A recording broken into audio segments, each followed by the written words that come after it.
Neurociencia en Acción, no me detendré más en darles tanta información y en breve comenzaremos con la charla de hoy que se titula Depresión, un desorden de alta prevalencia que empeora en tiempos de crisis, a cargo del doctor Sebastián Albano, quien es médico recibido con diploma de honor en la Universidad de Buenos Aires, especialista en psiquiatría de la misma universidad y psicoterapeuta, Fellow de la American Psychiatry Association, cofundador, director y docente estable de la Maestría de Psiconeurofarmacología de Universidad Favaloro y docente de la primer cátedra de Farmacología de la Facultad de Medicina de la Universidad de Buenos Aires.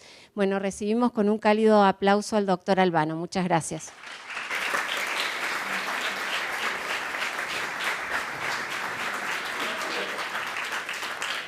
Hola, ¿qué tal?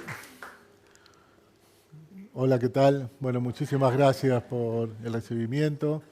Para mí realmente es un honor y un placer estar acá. Agradezco a todo el grupo de neurociencia que ha organizado esta Semana del Cerebro. Realmente es un esfuerzo muy grande y lo que vamos a hacer hoy es aportar un pequeño grano de arena con un problema, un desorden que viene creciendo cada vez más a nivel mundial. La bibliografía de todo esto está en diferentes libros que he publicado. Este año va a salir el cuarto libro relacionado con trastorno del estado de ánimo, que abarca tanto depresión unipolar como bipolar y trastornos de ansiedad, que son desórdenes que generalmente se dan de manera comórbida, o sea que coocurren en un alto porcentaje de pacientes. Y vamos a hablar de este tema, depresión, un desorden de alta prevalencia que empeora en tiempo de crisis. En todos estos libros yo siempre, junto con un grupo importante de colaboradores, de magíster, avalado por líderes de opinión a nivel mundial sobre el tema, siempre hemos remarcado dos hechos fundamentales a tener en cuenta. En primer lugar, que la depresión, al igual que un alto porcentaje o la mayoría de los desórdenes psiquiátricos, se generan por una interacción entre factores genéticos y experiencias del entorno.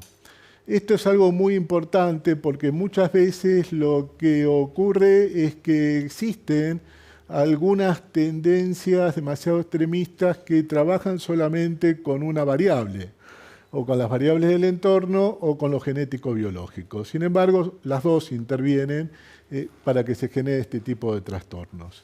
Y el otro tema fundamental a considerar es la evidencia, o sea que los tratamientos que se realizan tienen que estar fundamentados a través de trabajos clínicos.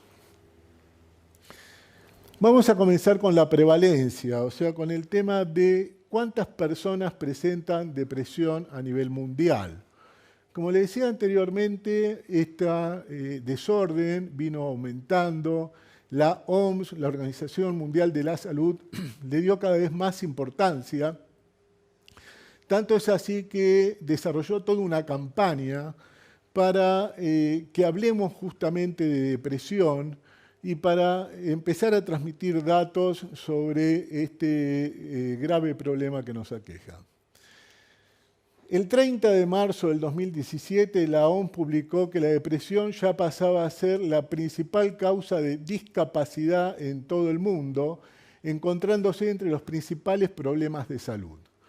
¿Qué quiere decir que es la principal causa de discapacidad? La depresión, sobre todo la depresión grave, puede provocar un nivel de discapacidad que es peor que enfermedades cardíacas, que muchas enfermedades infecciosas, que una artritis reumatoidea, que el asma, o sea que diferentes enfermedades crónicas. Un paciente depresivo grave prácticamente no puede realizar ninguna función. Según las últimas estimaciones de la OMS, existen más de 300 millones de personas que viven con depresión, con un incremento de más del 18% en los últimos 10 años, mientras que en los últimos 30 años el incremento de los trastornos depresivos y de ansiedad llegó a ser cercano a un 50% a nivel mundial. Este problema se hace aún mayor si consideramos que de todas las personas que sufren depresión, a nivel mundial casi el 50% no recibe tratamiento, no puede recibir tratamiento. Y del otro 50% que sí recibe tratamiento,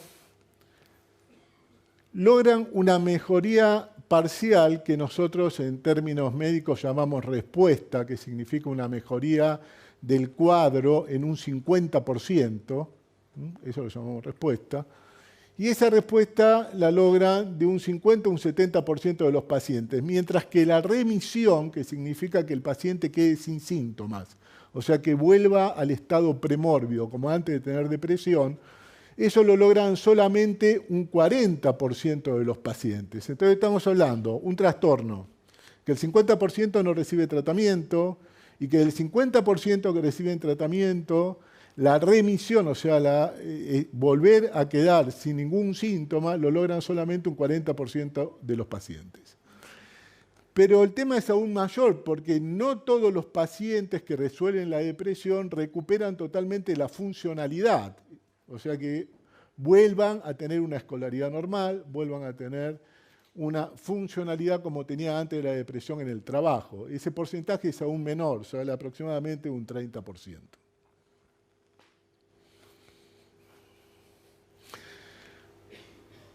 Prevalencia según edad y sexo.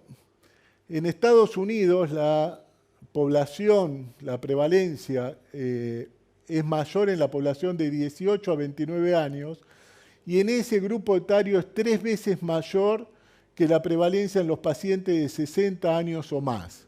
O sea que el grupo más afectado son los jóvenes de 18 a 29 años.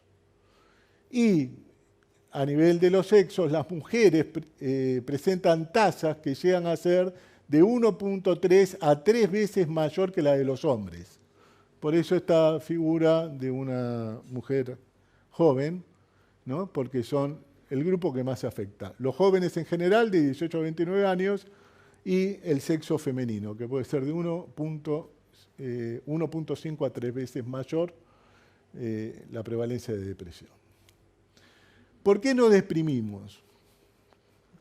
¿Por qué se produce este problema? La OMS publica toda una serie de causas que pueden llevar a la depresión. Plantea que la depresión es un deterioro mental común que afecta a personas de todas las edades, en todas las profesiones y en todos los países. Que el riesgo de desarrollar depresión aumenta por la pobreza, por el desempleo, por los traumas psicológicos, por situaciones vinculares como la muerte de un ser querido o la ruptura de una relación, por enfermedades físicas o por problemas causados por el consumo de alcohol y de drogas. Sin embargo, ustedes me podrán decir, pero yo conozco muchas personas que han pasado por todo esto y nunca se deprimieron. Nunca se deprimieron, ¿no? Entonces, no todos los que pasan por esto se deprimen. Entonces, estos son factores que pueden influir para que una persona tenga depresión. Pero indudablemente hay personas que con estos factores se deprimen y otros que no. Entonces, acá viene la famosa interacción entre lo genético y el entorno. Algo que viene estudiado hace muchísimo tiempo. Hablamos de una predisposición genética, de una susceptibilidad genética a tener una enfermedad. Esa susceptibilidad puede no manifestarse, está ahí, latente. Para que eso se manifieste, tiene que interactuar con otras cosas que generalmente son experiencias traumáticas, sobre todo en las etapas tempranas de la vida. Ahora, yo le voy a contar un poquito de historia de esto, de dónde viene, quiénes empezaron con esto. En el año 1917, el famoso Sigmund Freud. Freud planteaba que la constitución genética más el vivenciar infantil llevan a una predisposición sobre el cual el vivencial traumático del adulto desencadenaba lo que él llamaba la neurosis. O sea que ya estaba hablando de una constitución genética más el vivenciar infantil. Tú dices, bueno, Freud, hay gente que lo avala más, otros que lo avalan menos. 50 años después, en el año 1967, ustedes saben que Freud fue el fundador del psicoanálisis. Y hay una terapia que se utiliza ahora también mucho, que es la terapia cognitiva. El fundador de esa terapia cognitiva fue Aaron Beck. 50 años después de Freud, 1967, Aaron Beck plantea que eventos traumáticos en etapas tempranas de la vida, más la predisposición genética, llevan a un esquema depresivo que se mantiene latente con ideas autorreferenciales, o sea, de uno mismo negativas. Eso se mantiene ahí latente. Durante la vida adulta, cuando la persona sufre una situación de estrés, ese esquema depresivo que estaba latente sale a flote, se activa y se provoca el cuadro depresivo. O sea que, de alguna manera, vuelve a plantear la interacción entre la predisposición genética con lo que ocurre en el entorno. Les menciono algunos casos, hay muchos más. Vamos más adelante, el año 2004, un famoso neurobiólogo, Cherney, que escribe un tratado que después se lo voy a mostrar, que fue un cambio de paradigma para entender la neurobiología de las enfermedades mentales, junto con Nestler. Este autor, Cherney, dice que varios genes, muchos genes involucrados, no hay un gen de la depresión, son muchísimos genes involucrados, interactuando con factores del entorno, sobre todo en las etapas tempranas de la vida, en la niñez, provocan modificaciones en lo que se llama expresión genética, en cambios epigenéticos, que luego lo vamos a desarrollar más ampliamente. Que la interacción entre muchos genes con las vivencias del entorno provocan modificaciones epigenéticas. Estas modificaciones epigenéticas más situaciones totalmente aleatorias de la vida adulta llevan a conductas humanas normales o patológicas. Luego vamos a volver a remarcar ahora en poco qué son los cambios epigenéticos, pero este autor, muy reconocido a nivel mundial, año 2004, vuelve a hablar de la interacción entre lo genético y el entorno. Lo que les quiero remarcar, fundamentalmente, es que este desorden se provoca por ambas cosas. Tiene que haber una facilitación genética, una predisposición genética, una susceptibilidad genética con experiencias traumáticas vividas, sobre todo en la etapa temprana de la vida. Ello forma esa predisposición donde después de determinadas situaciones traumáticas, estresantes que ocurren en la vida adulta, lleva a la depresión. Si la persona no tiene esa predisposición genética, puede de alguna manera recuperarse de esa situación traumática.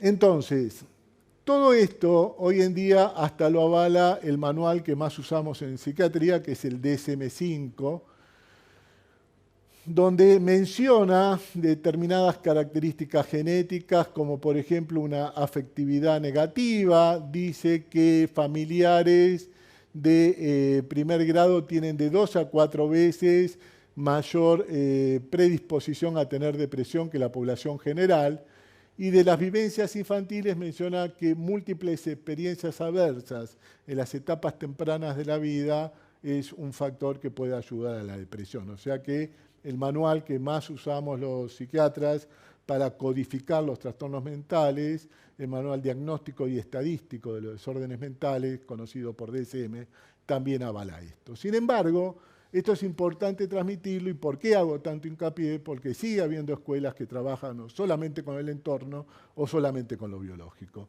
Y hay que trabajar con las dos cosas porque el problema se genera por las dos cosas. Entonces, esa interacción entre lo genético y el entorno va a provocar, por un lado, esto que llamamos cambios epigenéticos. ¿Qué es un cambio epigenético? Muchos de ustedes saben que un gen determina una proteína y una proteína cumple una función. Ese es el dogma de la biología. Acá hay algunos biólogos que me pueden corregir, ¿no?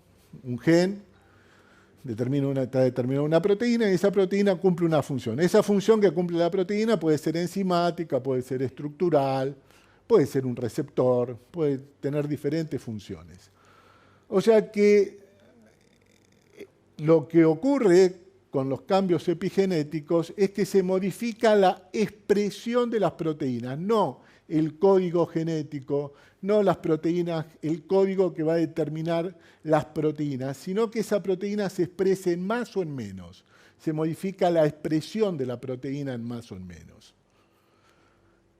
Y otras fallas que puede ocurrir por esta interacción entre lo genético y el entorno son alteraciones en la neuroplasticidad, que de eso creo que mañana van a volver a hablar, o seguramente lo van a retomar, pero yo les voy a contar algo que significa esto. Esta neuroplasticidad son modificaciones que hace nuestro cerebro a nivel celular y a nivel fisiológico. Nuestro cerebro continuamente se va adaptando. Entre un área y otra se forman conexiones sinápticas, otras áreas pierden conexiones sinápticas, otras áreas empiezan a descargar más rápido y otras descargan menos rápido, o sea que nuestro cerebro se va modificando. Esos son los cambios neuroplásticos y en gran medida esos cambios neuroplásticos ocurren por las experiencias de vida y ocurre por las cosas que aprendemos. Cuando nosotros aprendemos, por ejemplo, una de las cosas que ocurre es que formamos conexiones sinápticas. Eso es un cambio neuroplástico. Cuando esta interacción entre factores que vienen genéticamente y experiencias traumáticas, sobre todo en las etapas tempranas de la vida, provocan fallas, hay fallas en los cambios epigenéticos, o sea, hay fallas en la expresión de determinadas proteínas, y hay fallas neuroplásticas, en la neuroplasticidad. Hay conexiones que no se forman, hay determinadas áreas que no descargan como tienen que descargar.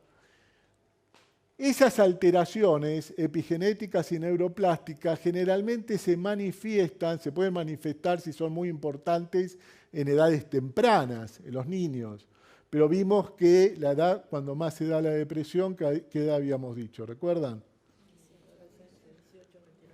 18, 29 años. O sea que se da a partir de la adolescencia. Y eso recientemente lo estudió un autor, se llama Fisher, de la Universidad de Stanford. Stanford, para los médicos, es una universidad de referencia por la gran cantidad de trabajos que ha publicado.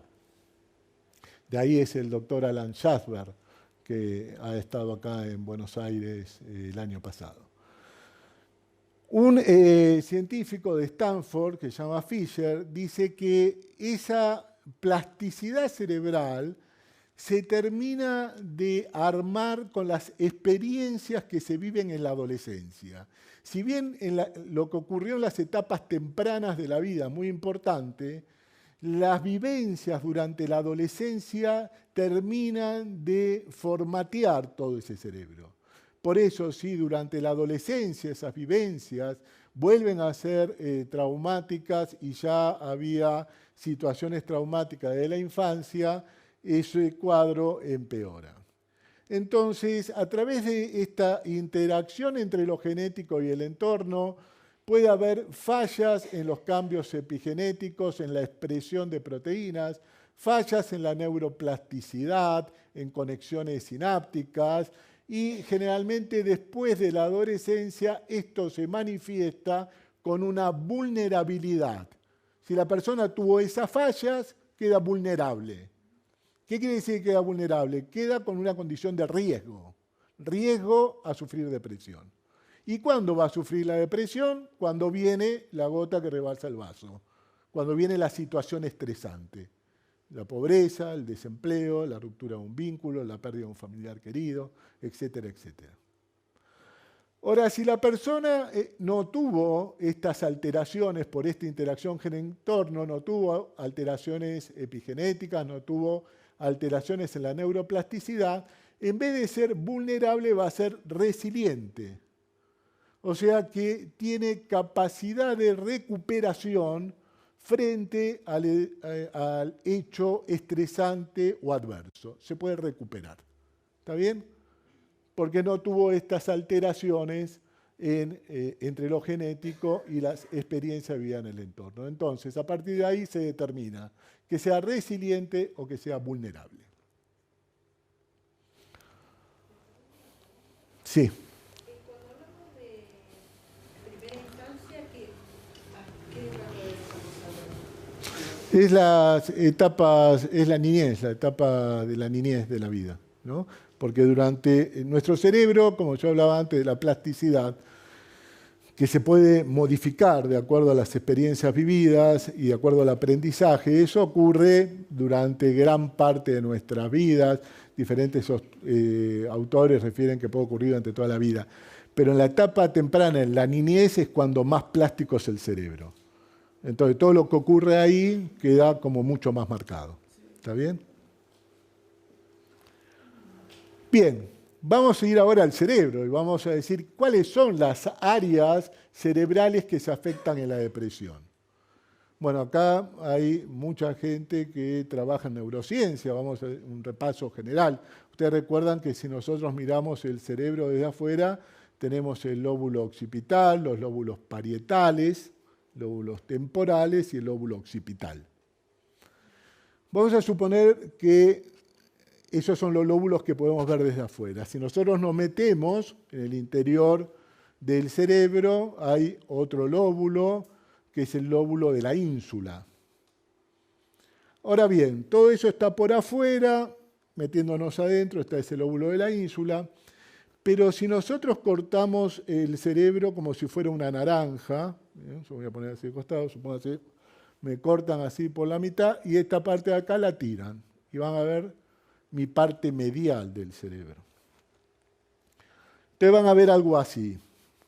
Esto es anterior, esto es posterior, la parte superior y la parte inferior. Esta es la parte medial.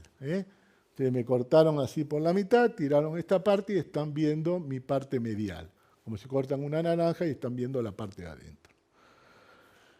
Ven que acá en la parte de adentro hay un círculo de color violeta que está en el medio del cerebro. ¿Lo distinguen? Este círculo violeta. Ese círculo fue descubierto por un médico francés que se llamaba Broca y se denomina lóbulo límbico de Broca. Ese lóbulo límbico de Broca es el lóbulo que interviene fundamentalmente en nuestro procesamiento emocional. Cuando nosotros tenemos una emoción, como puede ser sorpresa, asco, miedo, ira, tristeza, alegría, cuando tenemos una emoción, intervienen áreas cerebrales en procesar esa emoción y ahí intervienen muchas áreas de este lóbulo límbico de Broca. Pero luego se incorporaron otras áreas que están por fuera de este lóbulo límbico de Broca, pero que están asociados. Y se incorporó este núcleo que se llama núcleo amigdalino, que está muy pegado a ese lóbulo límbico de Broca. Ese núcleo amigdalino, se llama amigdalino, tiene la forma de almendra y está enterrado en la porción anteromedial del lóbulo temporal. Ese lóbulo límbico cumple un papel fundamental, pero este núcleo amigdalino es el director de orquesta de las emociones. Es el que va a coordinar todas las áreas que intervienen en el procesamiento emocional. Entonces, en las emociones va a intervenir este núcleo amigdalino. Del lóbulo límbico de Broca va a intervenir fuertemente el hipocampo, que interviene principalmente en lo que tiene que ver con la memoria. con un tipo de memoria que es la memoria declarativa, la memoria que podemos expresar. Entonces tenemos un área que es la amígdala, que es el director de orquesta de las emociones, el que activa todas las áreas que intervienen cada vez que tenemos una emoción. Interviene el hipocampo, que es el área relacionado con la memoria, sobre todo con la memoria declarativa. Otras áreas que se afectan van a ser determinadas cortezas cerebrales, que se llama corteza cingulada anterior, que lo que hace esta corteza es regula la descarga de la amígdala, o sea, controla, regula ese centro que tiene que ver con la descarga emocional. Y otro área fundamental que interviene es un núcleo que acá no se ve porque habría que profundizar en este cerebro y meternos más adentro, que se llama núcleo accumbens, que interviene con la motivación. Cuando nosotros tenemos motivación de hacer algo. Esas son las áreas fundamentales que se afectan cuando ocurre una depresión. Ahora, esto yo se los estoy contando en este momento donde todo esto ya está descubierto. Pero no hace mucho tiempo atrás de todo esto no teníamos idea, no sabíamos mucho. Y como le decía anteriormente, el gran tratado que empezó, que se lo recomiendo a los que les interese el tema, está en inglés, hoy en día lo pueden conseguir muy barato, porque es del año 1999, es el tratado de Nestler y Cherney sobre neurobiología de las enfermedades mentales. Este libro nos abrió la cabeza a muchos de qué era lo que pasaba en la neurobiología de diferentes trastornos mentales, entre ellos la depresión. Entonces estos autores fueron descubriendo de a poco qué pasaba con cada una de estas áreas. En este tratado escriben dos autores fundamentales, uno que se llama McEwen.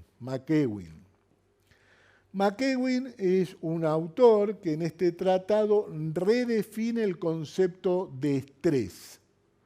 ¿Cómo entienden ustedes el estrés? A ver, que alguien me ayude.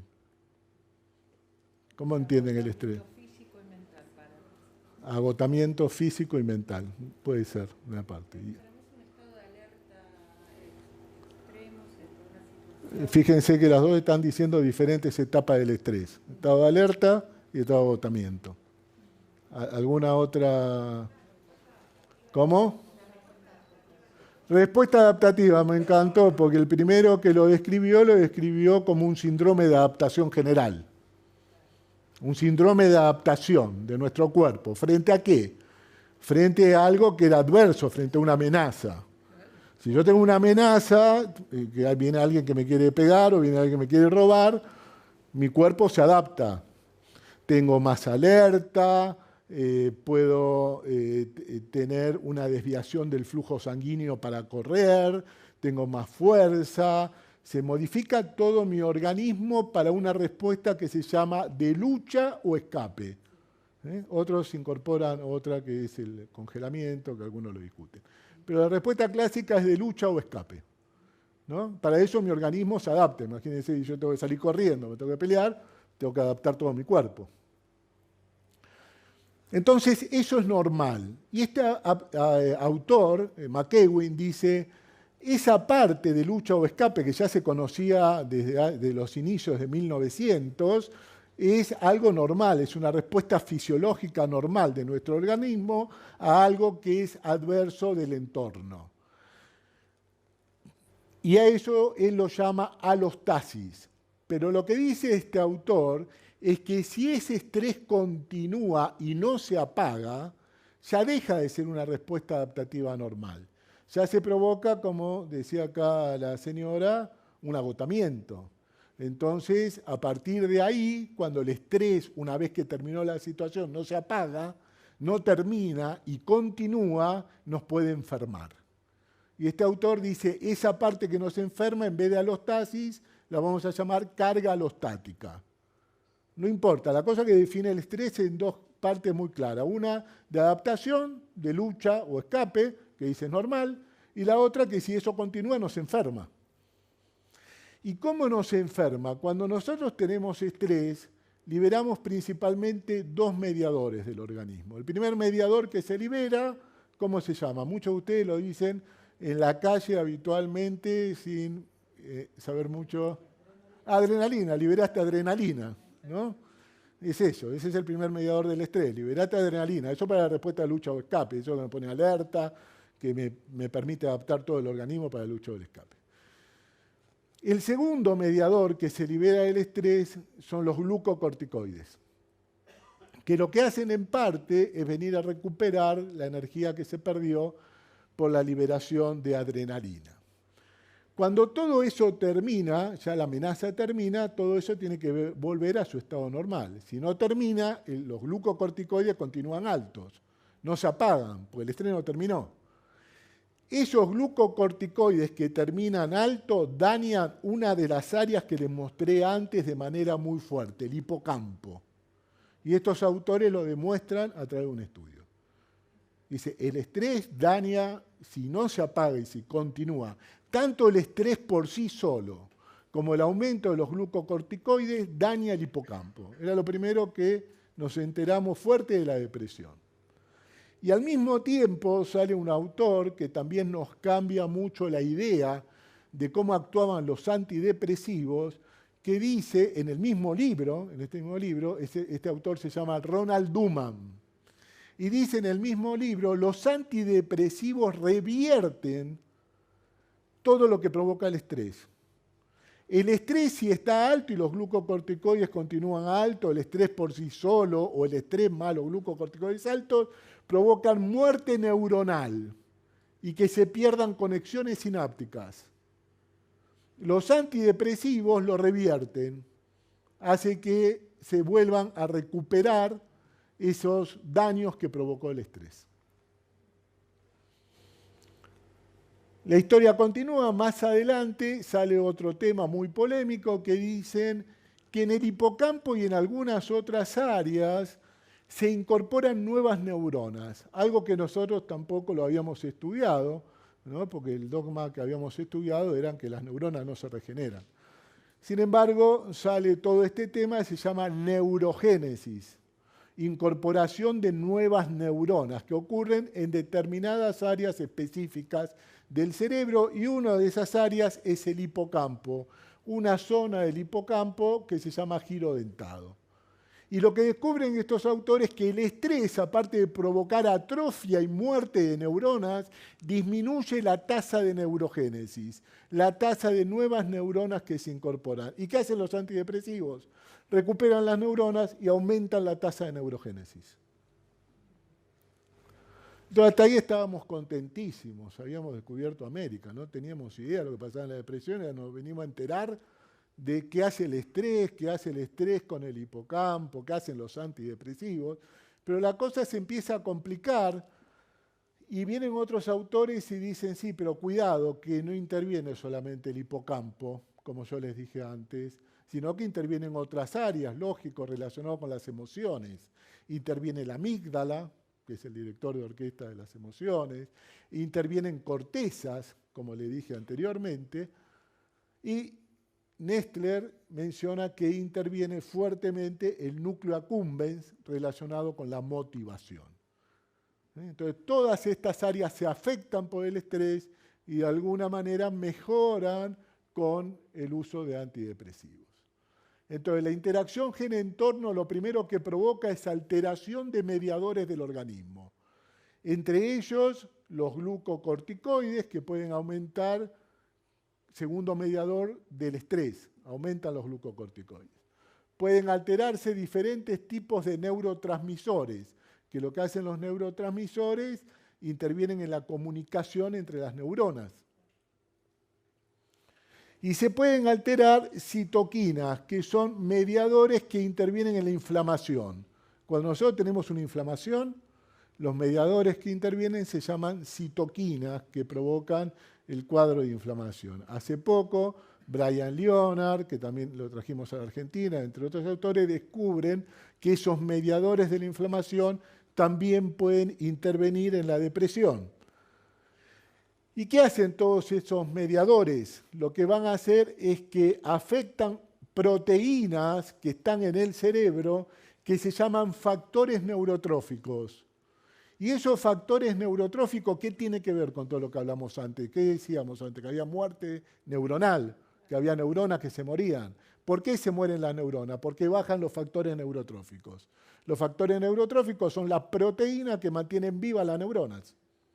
Entonces, se afectan los glucocorticoides, se afectan los neurotransmisores, se afectan las citoquinas, afectan una proteína que son los factores neurotróficos.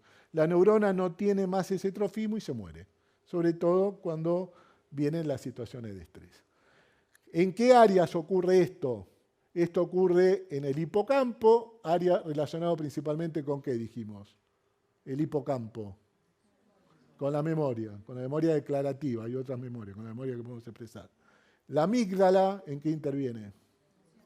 Las emociones, principal área, es la que coordina muchas otras áreas que intervienen en las emociones.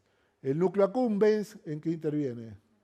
En la motivación y diferentes tipos de corteza. Eso es, en forma general, las áreas que intervienen.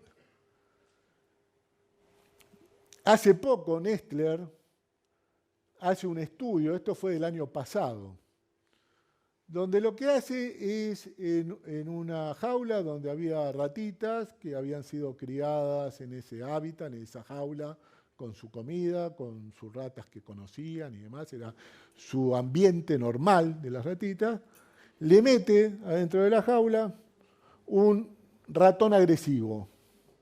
Este modelo es lo que se llama un modelo de estrés social crónico. Deja al ratón agresivo y lo deja bastante tiempo y la rata que está en la jaula no tiene dónde escaparse. Está el ratón ahí que lo está amenazando y no tiene dónde escaparse. Y hace un estudio que es muy difícil de explicar, la cosa que arman un aparato donde miden la actividad cerebral de las ratas frente a este estrés.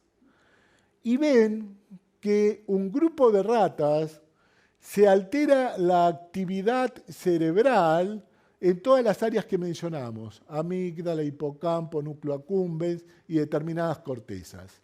Y en otras no. En las ratas donde se altera la actividad neuronal son las ratas que van a ser vulnerables para tener depresión.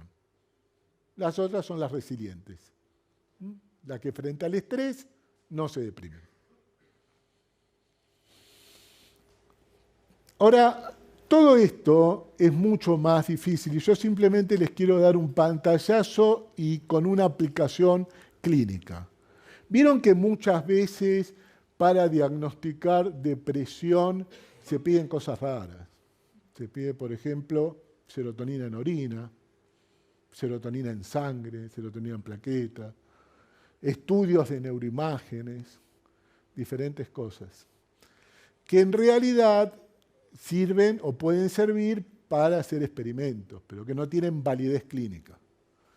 O sea que como paciente que me pidan eso no me sirve. Si estoy en un estudio de investigación y quieren investigar a ver qué pasa, yo lo tengo. Pero como paciente no sirve que pidan esas cosas. Una de las cosas que no sirve es porque todas estas áreas que les mencioné, miren, acá está el hipocampo, la amígdala, el núcleo accumbens, todo lo que está acá arriba son cortezas, diferentes tipos de cortezas. Acá abajo existen núcleos que liberan diferentes tipos de neurotransmisores, serotonina, noradrenalina, dopamina. Todo esto interactúa uno con otro mientras que están descargando en el procesamiento final de la información. Eso, la información llega al cerebro en serie y descarga en lo que se llama una descarga en paralelo, donde descargan simultáneamente muchas áreas que se regulan unas a otras. Todavía no tenemos los métodos para saber qué disfunción hay. ¿Recuerdan el experimento anterior que les mostré con actividades que descargan todas juntas? Todavía no tenemos métodos para ver esas alteraciones funcionales de descarga por niveles. Entonces, la mejor manera de detectar todo esto es por la expresión clínica, porque todo esto termina teniendo un correlato clínico.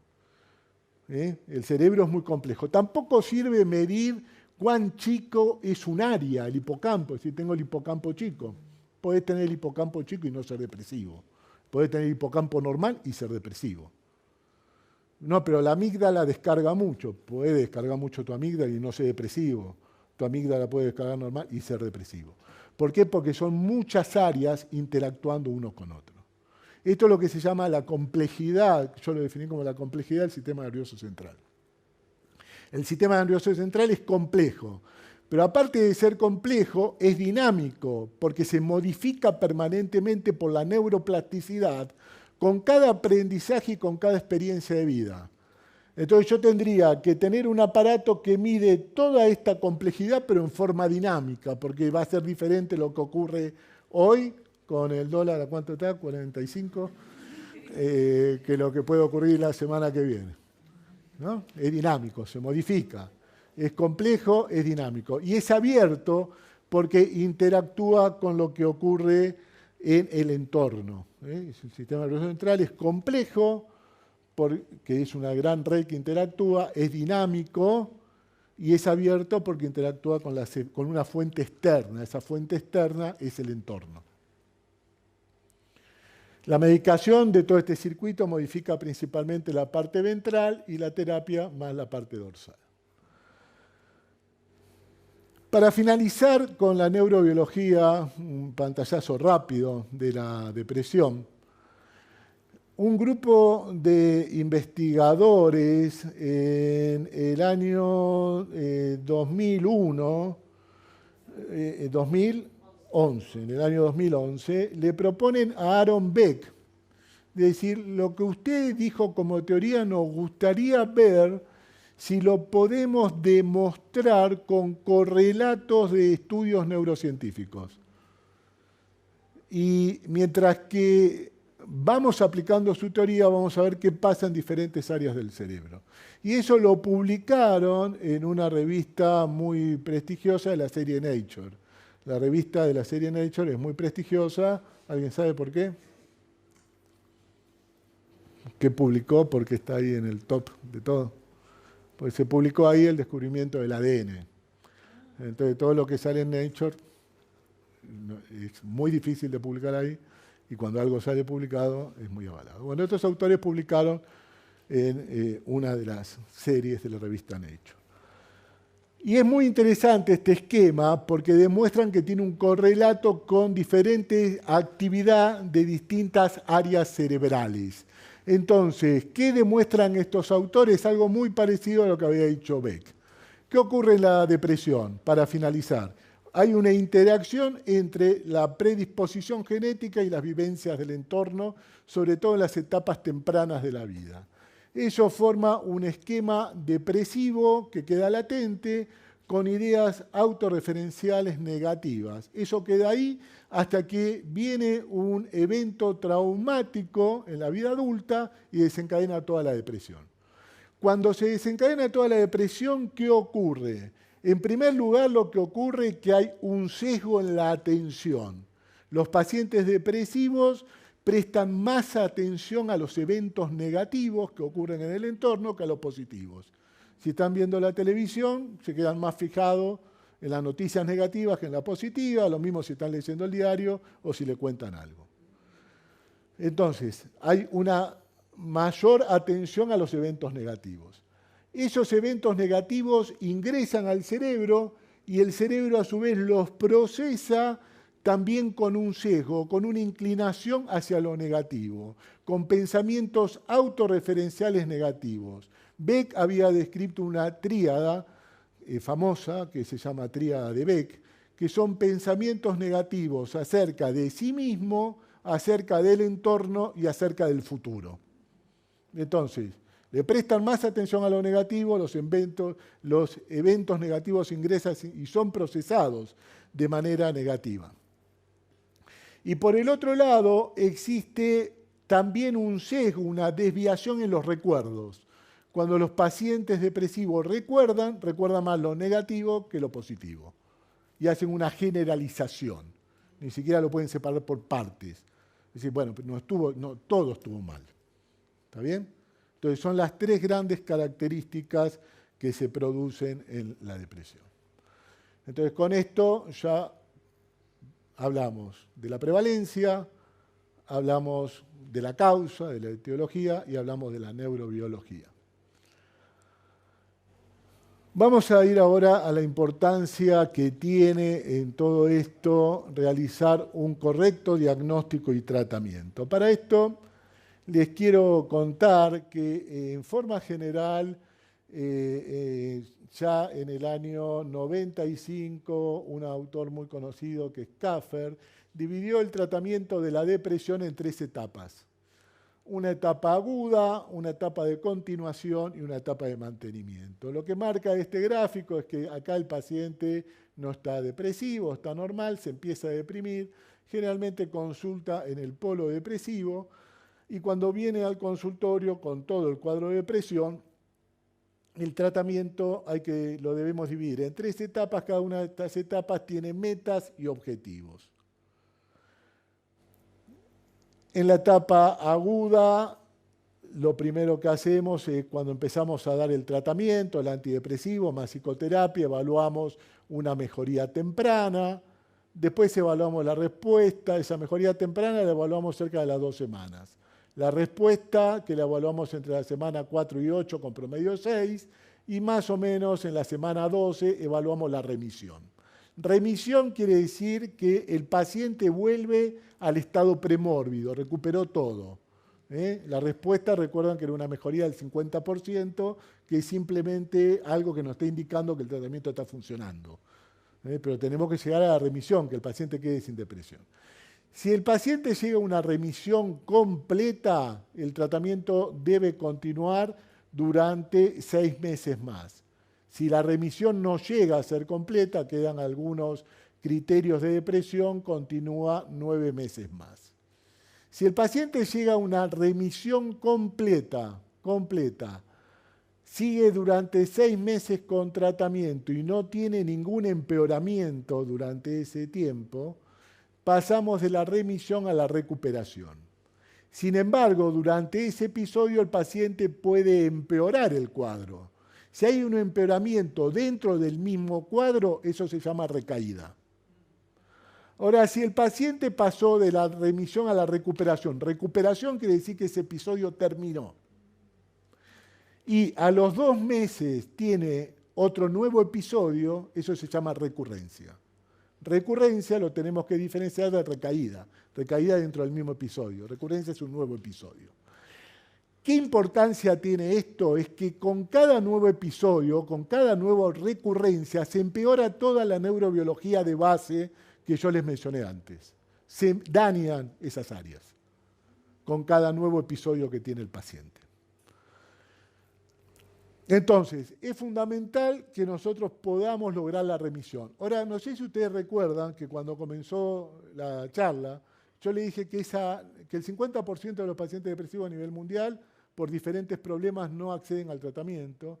Y de los que acceden al tratamiento, esa remisión la lograron solamente un 40% de quedarse sin síntomas. Sin embargo, la remisión funcional, que vuelvan a tener la actividad que tenían antes, es aún menor, de un 30%. Este es el esquema de lo que ocurre con cada nuevo episodio depresivo. Con el primer episodio, si hacemos un tratamiento adecuado, el 40% de los pacientes salen de la depresión, logran la remisión. Si tiene un segundo episodio, eso cae a un 30%, la probabilidad de lograr la remisión. Con un tercer episodio cae a cerca de un 14% y con un cuarto episodio un 13%.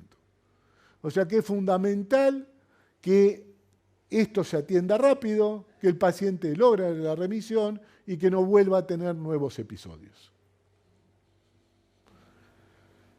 ¿Qué ocurre si no logramos la remisión? Que el paciente quede sin síntomas, si dejamos al paciente en un estado que no mejora. El problema es que aumenta el riesgo de depresión resistente. Llamamos depresión resistente cuando el paciente tomó 2 o más antidepresivos en tiempo y en dosis adecuada y no logró la remisión. Hay otras definiciones, pero esa es la más aceptada. aumenta el riesgo de recaídas con cada episodio, o sea que empeore dentro del mismo episodio, y aumenta el riesgo de recurrencia, o sea que si termina el episodio tengo un nuevo episodio. También aumentan los síntomas cuando no se logra la remisión son cada vez más severos y más crónicos. Aumenta la limitación social que tiene el paciente, tanto la escolaridad como la actividad laboral. Aumenta el costo del tratamiento, porque ese paciente empieza a deambular de un médico a otro con diferentes tipos de tratamiento y eso hace que el costo sea cada vez mayor.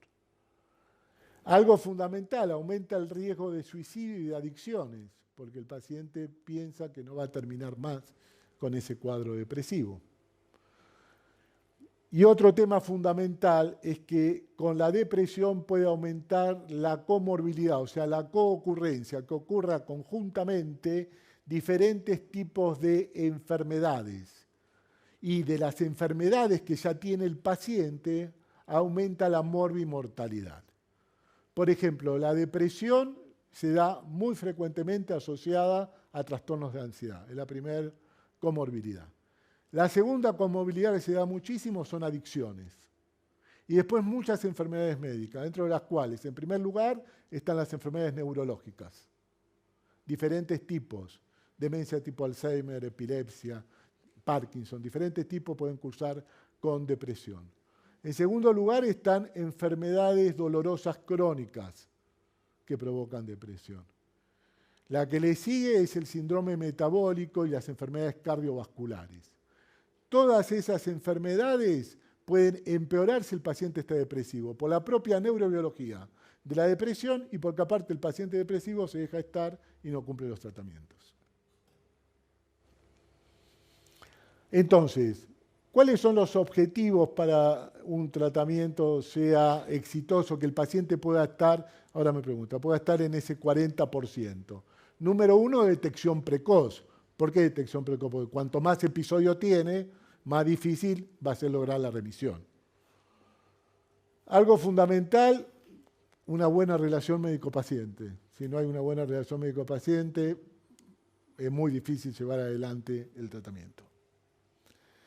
Y acá quiero hacer hincapié en algo que es fundamental, que yo lo vengo transmitiendo hace mucho tiempo en los médicos, pero esto me da la posibilidad de transmitirlo a público que no son médicos, o debe haber médicos también, que los diagnósticos de depresión se deben hacer con instrumentos estandarizados y con criterios internacionalmente consensuados. ¿Qué quiere decir que el diagnóstico esté estandarizado? Número uno, que sea válido. Que sea válido quiere decir que el instrumento mida lo que yo realmente quiero medir. Si yo estoy dosando serotonina en orina, en plaqueta, haciendo estudio de imágenes de la amígdala, no tengo por qué estar midiendo depresión. Puede ser depresión, puede ser cualquier otra cosa. Como dije anteriormente, la serotonina puede estar alta, baja, el paciente está depresivo o no, la amígdala descarga más, el hipocampo está chico y el paciente puede no tener depresión. Eso no es válido. Lo segundo, el diagnóstico debe ser con instrumentos que sean confiables. ¿Qué quiere decir que sea confiable? Que cada vez que yo utilizo el instrumento en diferentes pacientes con depresión, siempre me dé el mismo resultado, siempre me diga que hay depresión. Una balanza es confiable cuando cada vez que me mido, me mide bien, por más que suban otras personas. Existen 3 instrumentos que hasta la actualidad están estandarizados que cumplen con estos criterios. La historia clínica que realiza el médico de manera semiestructurada, eso quiere decir que en toda la medicina los médicos generalmente usamos un modelo de historia clínica, hay diferentes modelos, pero usamos un modelo donde las preguntas ya están predeterminadas y el paciente va hablando y uno va llenando esas preguntas. Dentro de esa historia clínica vamos a utilizar el manual que muchos lo critican y quizás yo también en algunas cosas, pero está estandarizado, está consensuado mundialmente, que es el Manual Diagnóstico y Estadístico de los Trastornos Mentales, que actualmente está por la 5ª edición y que está consensuado con la Clasificación Internacional de Enfermedades de la Organización Mundial de la Salud. Hoy en día eso es lo más consensuado a nivel mundial. A veces se pueden usar, y es de buena práctica, algunas escalas que dice principalmente el nivel de depresión que tiene el paciente y si con el tratamiento va mejorando o no, y algunos test neurocognitivos que se utilizan en algunos casos puntuales. Basta. Esos son los 3 instrumentos que están estandarizados y que son válidos y confiables. Basta, no hay ninguna otra cosa. No hay ni una medición de cortarle el pelo y mandarlo a un laboratorio de Estados Unidos porque me dijo que con el pelo si está depresivo o no.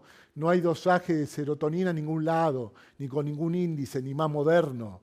No hay estudios de neuroimágenes, es algo simple. Es una virome, un papel, una historia clínica, saber semiología psiquiátrica, saber hacerlo y hacer algunas escalas y algunos test neurocognitivos. Con todo esto, los médicos tenemos que hacer no solamente el diagnóstico de depresión, sino diagnósticos diferenciales. Tenemos que considerar las comorbilidades, ya que puede tener variación en el tratamiento. Recuerda que comorbilidad son 2 enfermedades que se dan de manera conjunta. Y hay que evaluar el riesgo que tiene el paciente. A ver, algo fundamental es que el psiquiatra considere también si existen factores psicosociales mientras que estamos tratando al paciente. Tenerlo en cuenta. Algunas escuelas muchas veces no tienen en cuenta los problemas psicosociales, laborales, de pareja, de familia que puede tener el paciente. Y los tratamientos deben ser basados en evidencia, tanto la psicoterapia como la medicación. ¿Qué quiere decir basado en evidencia? Que tengan atrás sustento científico. ¿Está bien? ¿Cómo estamos de tiempo? 15. Bien. Criterios, vamos a terminar con esto. Criterios para el episodio depresivo mayor. ¿Cuáles son los criterios del DSM?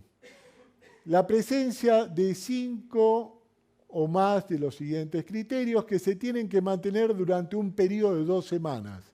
Estar depresivo no significa estar triste un día, 2 días, 3 días, sino que es un estado de ánimo depresivo la mayor parte del día, casi todos los días, que se mantiene durante un periodo de 2 semanas.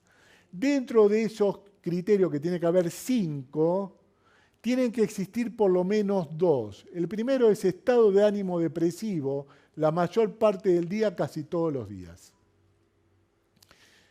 Puede estar este o puede estar el segundo, disminución de interés o de la capacidad para sentir placer en casi todas las actividades. Uno de los 2 tiene que estar. Esos criterios se llaman cardinales, son fundamentales para hacer el diagnóstico de depresión. Después existen otros criterios que tienen que ver con la esfera vegetativa, que puede estar el segundo criterio, que es la disminución del interés, la pérdida importante o aumento de peso, el insomnio o la hipersomnia, la agitación o el lentecimiento psicomotor, la fatiga o la pérdida de energía. Y después los criterios cognitivos, sentimiento de inutilidad o de culpa excesivo e inapropiado, disminución de la capacidad para pensar o concentrarse, pensamientos recurrentes de muerte. Los síntomas provocan malestar clínicamente significativo o deterioro social, laboral o de otras áreas importantes para la actividad. Los síntomas no son debidos a medicación, ni a otras sustancias, ni a otra enfermedad. Y lo que se modificó hace poco, que los casos de duelo también tienen que ser evaluados porque pueden cursar con depresión. Y se deben realizar diferentes tipos de diagnósticos diferenciales. Entonces, en la depresión, lo fundamental para entender es que tiene un periodo de ventana. que son 2 semanas, donde el paciente está depresivo la mayor parte del día, está triste, está llorando, está con sensación de vacío, la mayor parte del día, casi todos los días. Y además de esto puede tener disminución del interés. Una de esas dos cosas tiene que estar, o disminución de la capacidad para sentir placer. Y hay que juntar 5 criterios con alguno de esos 2 que tienen que estar presentes, y la lista de 9 tiene que ser en total 5. Para ir finalizando, como decíamos anteriormente, los trastornos del estado de ánimo muchas veces son comórbidos, o sea, se dan junto con otras enfermedades. Con lo que más se da con los trastornos de ansiedad. Hay 2 trastornos de ansiedad que se dan muy habitualmente con esto, el trastorno de pánico y el trastorno de ansiedad generalizada. Muchas veces el paciente empieza con trastorno de ansiedad y después viene el trastorno del estado de ánimo. La segunda comorbilidad son las adicciones, que se dan muy frecuentemente, el alcoholismo y en los jóvenes otras adicciones como el cannabis, por ejemplo. Y en tercer lugar, todas las enfermedades médicas, a la cabecera de todas, las enfermedades neurológicas. Hay que diferenciar entonces si es una depresión primaria o es secundaria a algo. Por ejemplo, enfermedades médicas neurológicas o endócrinas pueden provocar depresión y diferentes medicamentos pueden provocar depresión. Pero el principal diagnóstico diferencial de la depresión es la depresión bipolar. La depresión bipolar. ¿Y por qué es el principal diagnóstico diferencial? Porque el paciente con depresión bipolar es un paciente depresivo. La mayor parte de su tiempo el paciente está o sintiéndose bien, que no tiene nada, o está con depresión. Y tiene muy pocos episodios aislados de lo que se llama hipomanía, en caso de depresión bipolar tipo 2, o manía, si es la tipo 1. Esos episodios tienen que ver con autoestima exagerada, sentirse que uno es bárbaro, un estado de ánimo expansivo, pensamientos acelerados, distraerse fácilmente, estar verborrágico, tener insomnio, dormir poco y hacer todas las cosas como si hubiese dormido 8 horas, estar hiperactivo, hacer muchas cosas al mismo tiempo, o estar tan acelerado que me meto en cosas imprudentes. ¿Está bien? Cuando se dan muchos de esos criterios hay que pensar que ese paciente, por más que haya tenido uno solo en su vida, que diga yo soy depresivo, uno le pregunta, ¿pero usted alguna vez tuvo algo de todo esto? Quizás pueda ser un paciente bipolar y el tratamiento en esos casos es diferente. Como dijimos, la depresión también puede ser secundaria a muchas medicaciones. Un hecho para ir terminando es evaluar el riesgo. Uno de los mayores riesgos que tiene la depresión es el suicidio, en los casos más graves. El suicidio es una problemática a nivel mundial, es la segunda causa de muerte en jóvenes de 15 a 29 años. Estos son datos de la OMS. Más de 800.000 personas se suicidan cada año, con una muerte cada 40 segundos. Y es la principal causa de muerte violenta. Le siguen después de esto la guerra y los homicidios. Se da principalmente en todos los países, pero el 75% ocurre en países con ingresos bajos y medianos. Este estudio es reciente y se los quiero mostrar porque hay muchos mitos con respecto a la marihuana. Este es un estudio recientemente publicado que dice que entre los participantes con pensamientos suicidas a los 16 años, o sea, chicos que a los 16 años tenían pensamientos suicidas, los siguientes factores se asociaron con un riesgo de 2 a 3 veces mayor de intento de suicidio a los 21 años. A los 16 habían empezado con la idea. Pero los que tuvieron estos factores tuvieron 3 veces más riesgo que los otros de hacer un intento de suicidio. La autolesión, lastimarse, que es característico principalmente de un trastorno de personalidad, que es el trastorno límite. Pero fíjese en segundo lugar que está uso de cannabis. Y después uso de otras drogas ilícitas. Niveles más altos de intelecto y apertura y el insomnio.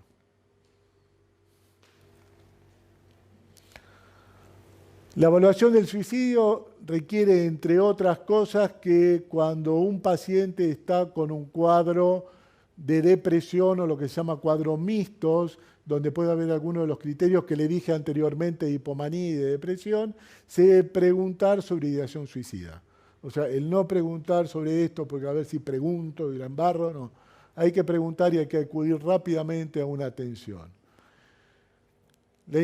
También hay que preguntar sobre la intención de actuar sobre estas ideas, el alcance de los planes, medios y preparación para el suicidio. Los factores que pueden empeorar todo eso es el aislamiento social. Una persona que está sola, que vive encerrado. El uso de sustancias de abuso, síntomas psicóticos, alucinaciones, voces que le hablan y que le ordenan que se suicide. Distintos trastornos de personalidad, principalmente este trastorno característico en determinadas poblaciones, mujeres jóvenes que se cortan. Los antecedentes familiares de suicidio, por eso hay que tener mucho cuidado porque cuando hay un antecedente de suicidio eso puede facilitar los intentos en los descendientes. La reciente exposición a suicidio y cualquier intento previo de suicidio aumenta el riesgo, sobre todo pacientes que ya tuvieron intentos de suicidio. Para ir finalizando, frente a esto hay que tomar medidas preventivas que tienen que ver con restringir el acceso a los medios con los cuales el paciente puede cometer suicidio. Es fundamental la vigilancia permanente durante las 24 horas, alejando todo elemento o situación de riesgo, y la medicación tiene que ser dada por terceros. Ese paciente tiene que estar continuamente acompañado y lo mejor en estos casos es la internación. Información responsable de los medios. Los medios a veces transmiten cosas médicas y meten la pata.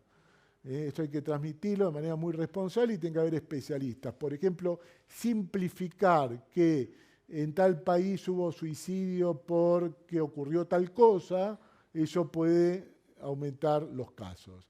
También ser sensacionalistas con la información que se da. Eso tiene que ser manejado de manera muy cuidadosa.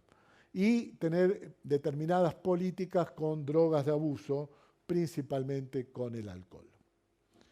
Bueno, el tema iba a ser un poco más largo, pero creo que ya estamos. Podemos aumentar. ¿Quieren que les cuente un poquito, en forma general, cómo actúan los antidepresivos? A ver, estos son dos neuronas, dos neuronas que se comunican, ¿está bien? La neurona se llama presináptica y postsináptica. Las neuronas se pueden comunicar de diferentes maneras, pueden tener una comunicación eléctrica, una comunicación química, muchas tienen comunicación química a través de mediador que se llama neurotransmisor. ¿Está bien? Lo que hacen los antidepresivos aumentan el neurotransmisor de manera permanente y eso marca una diferencia con los psicoestimulantes, con los estimulantes tipo cocaína o demás que también aumentan el transmisor, pero lo hacen en un pico, no de manera constante y permanente en el espacio intersináptico. Eso provoca un código de comunicación diferente. Ese aumento permanente del neurotransmisor y no en pico desencadena en esta neurona postsináptica toda una serie de cascadas de proteínas que se van activando. Todas esas proteínas que se van activando terminan modificando la expresión de determinados genes, que esos genes activados aumentan la expresión de proteínas que son los famosos factores neurotróficos que mantienen el trofismo de la neurona, la supervivencia de la neurona y entre otras cosas aumentan conexiones sinápticas, recuperan o vuelven a expresarse determinados receptores, aumenta la supervivencia de la neurona y aumenta la neurogénesis. Esto ocurre principalmente en el hipocampo. El hipocampo se conecta con muchas otras áreas. Cuando el hipocampo ya descarga de manera normal, todas las áreas que están relacionadas se empiezan a resetear y todo el sistema que mencionamos anteriormente, donde interviene hipocampo, amígdala, núcleo accumbens y diferentes cortezas, empieza a actuar normalmente.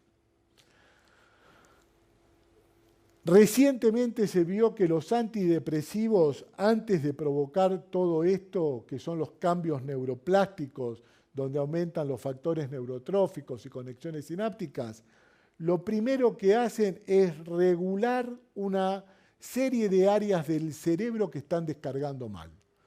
Entonces, tienen dos acciones. Una acción que es relativamente rápida, que ocurre cerca de las 2-4 semanas, y otra acción que es más tardía. La acción más tardía lo que hace es mantener el efecto durante más tiempo, donde generan nuevas conexiones sinápticas. Los antidepresivos en forma general se descubrieron desde el año 1950.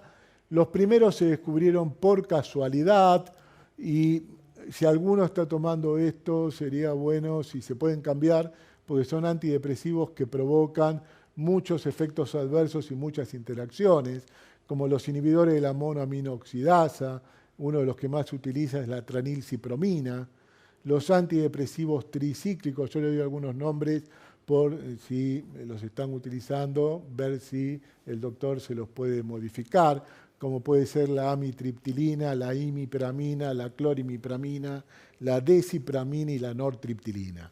Todos esos fueron antidepresivos descubiertos por casualidad, provocan muchos efectos adversos, muchas interacciones. Hoy en día contamos con antidepresivos que son igual de eficaces y que tienen menos efectos adversos.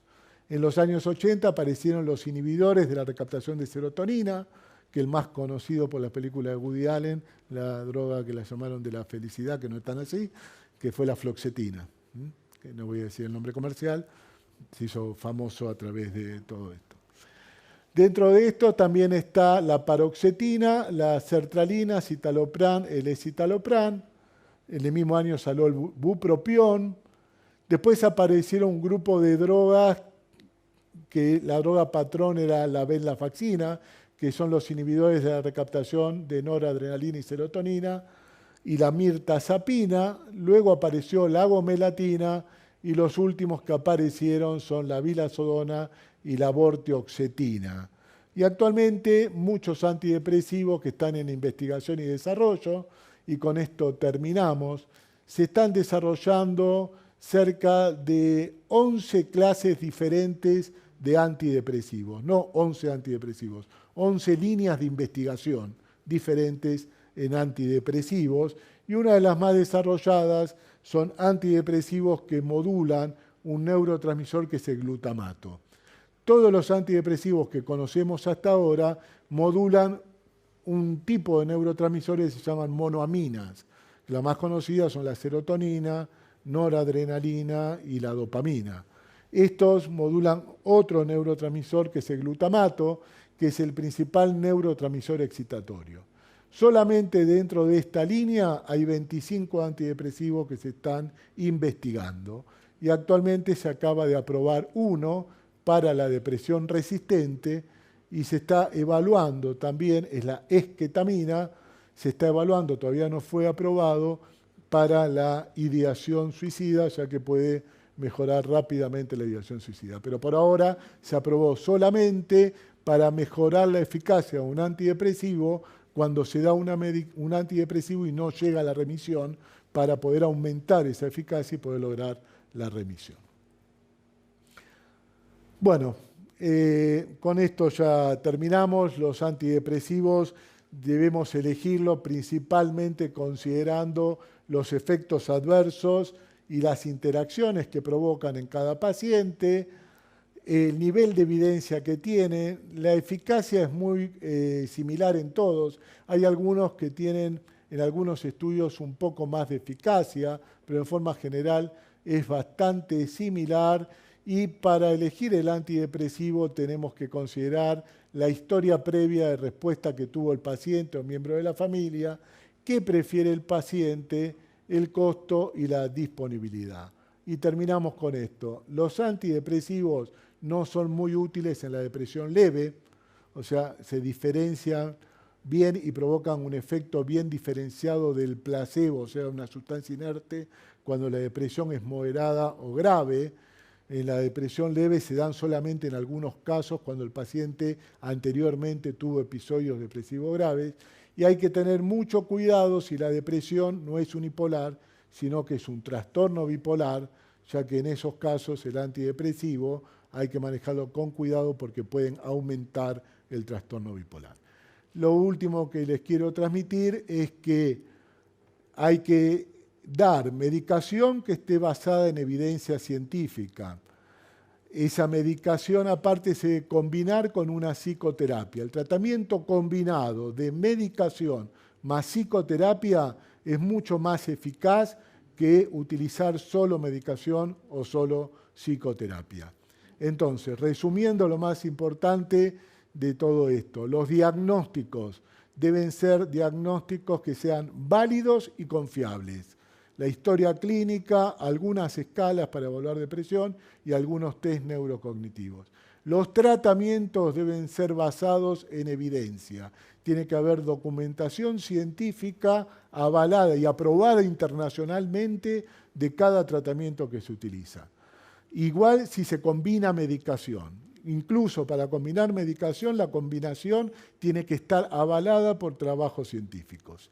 Y el otro tema fundamental, que estos tratamientos son mucho más eficaces si combinamos medicación con psicoterapia también basada en evidencia. Bueno, muchas gracias por la atención. Abrimos un espacio de dudas y preguntas.